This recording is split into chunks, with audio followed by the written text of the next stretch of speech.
One of the measures of a quality carbon project is the notion of additionality, which a project's additional if it's happened as a result of financial support from carbon finance.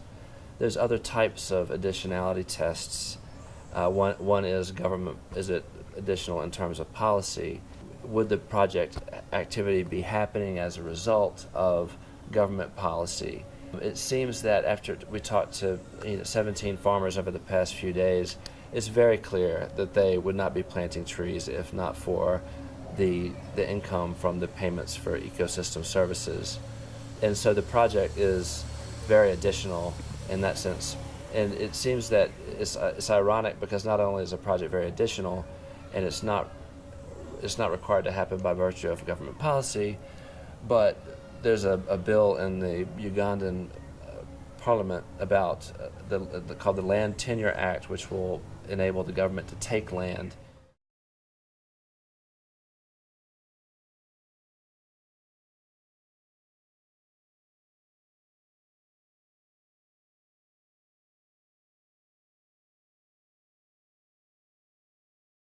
Can we talk a little bit about the portion of the project which might be at risk or affected by that, and then the general issue of land tenure and how that plays into the project?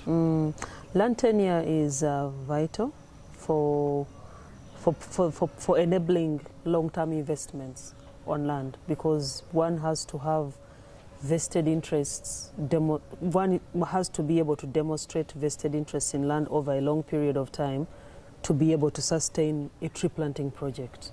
So we have a complex land tenure system in Uganda where the majority of the rural holders do not have any identification, do not have any documentation to suggest that they own the land.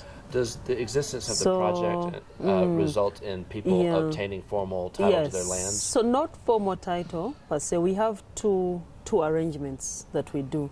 One is that there are provisions within the law that enable for a piece of land to be recognized even without documentation. And that is vested in the local council area system, where any land transactions are documented in a certain way, not necessarily having tenure over land. Where we have supported tenure is where the land is communally owned, where when they were working out the protected area system, there are tracts of land that were left outside the protected area system. They are not protected. Maybe they were left outside for expansion of agriculture. But then the community, so what we do, and nobody owns them, so anyone can, and those are the ones that are mostly at threat for conversion, for degradation, and so on and so forth. So what we have done is we mobilize the communities, facilitate them to form communal land associations, which communal land associations negotiate for title deeds from the government. Okay. And this is, it's been provided for since about 2003, but it has never happened in the country. So we have the only communities in Uganda that have communal land associations that have been issued with titles of communal ownership over tracts of forest or pieces of land in Uganda. We have the very first one, the only ones that it has happened. So the project contributes to the security of tenure. Now, for some of the communities, especially in the Albertine Rift, in the Hoima and Masindi area, where there is oil production, now those communities have a certain level of awareness on the importance of the title, and they have requested us to support them with titling of their land. But we are unable to get them go through the process because the whole review of the Land Act, they have suspended the land area committees that are supposed to be part of the process of endorsing. Some of the areas, some of the communities. So it's hindering recruitment. It's hindering recruitment in those some of those. But it hasn't some of those affected areas. any. How many TGB holdings has it affected already, where the land's been taken away? Any yet? No, they haven't, okay. because when we are drawing our plans, where to expand to, what makes us, we conduct a feasibility assessment, and future government development plans are part of our considerations when we are conducting feasibility assessments. So at the time when we did the baseline assessments and the feasibility assessments, the socioeconomic assessments, it was known that an oil refinery was going to be developed somewhere, that there will be whatever the line of transmission, whatever it is. Yeah. So we had forecast that those will happen, but there are no guarantees that there will be no roads, there will be no other things that Yeah. will come up. Yeah. But what happens is that if the farmer has the title or has documentation, then they can use that as part of the compensation, and when they get the compensation, they can relocate somewhere else, and they can recruit that land into the tree planting. I've been told they can also, like, the government can take away the land, but then it can be settled in court after the fact for compensation. It can be settled in court for compensation.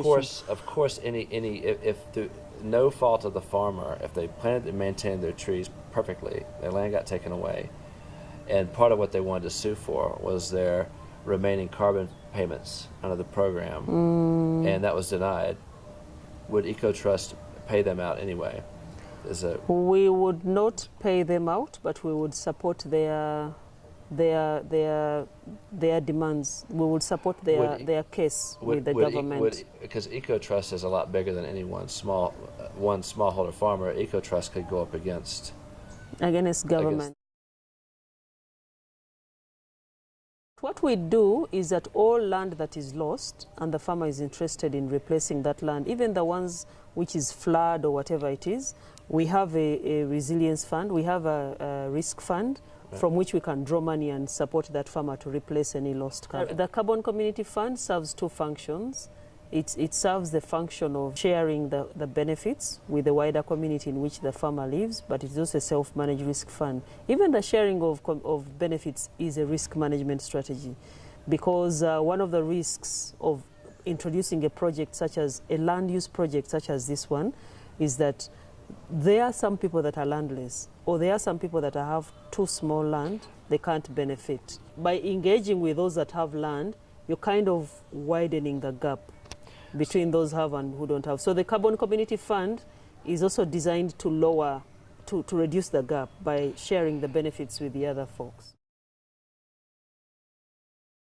I think that's an interesting issue, and I know that the project requires some sort of proof of ownership in order for somebody to be able to enroll, but there's also a threshold in terms of a minimum land holding size, which is it 1 hectare? When we were designing the project, because we used figures that a person like me would use to invest, and one needed 1 hectare to break even. Yeah. So we started out with 1 hectare.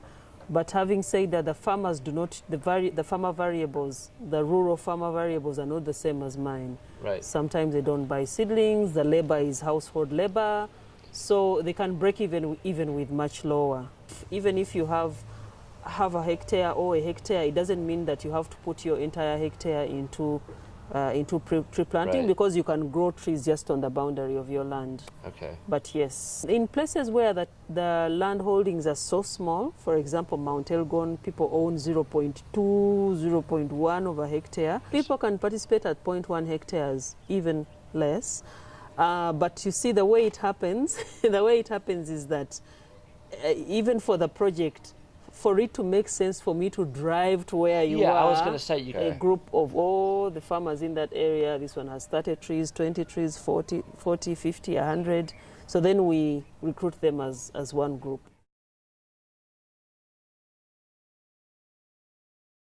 Because we have 2 planting seasons, we can generate, you would have to let us know the latest time, probably September, because the final rains come in September. Okay.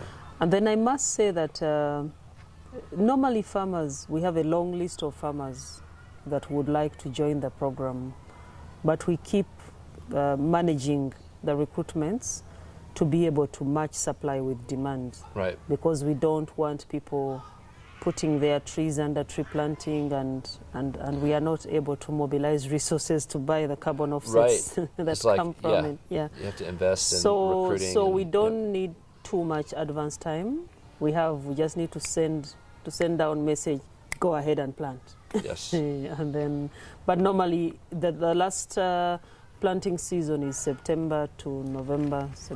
So if by September you've let us know. But then in addition, we always recruit and leave a bit extra to meet any last minute purchase order. Pauline, thank you for having this wonderful project and for showing us around this week. It's been quite an adventure. Thank you. Thank you for coming. Thank you for your support. I'm glad you enjoyed your trip, your visit.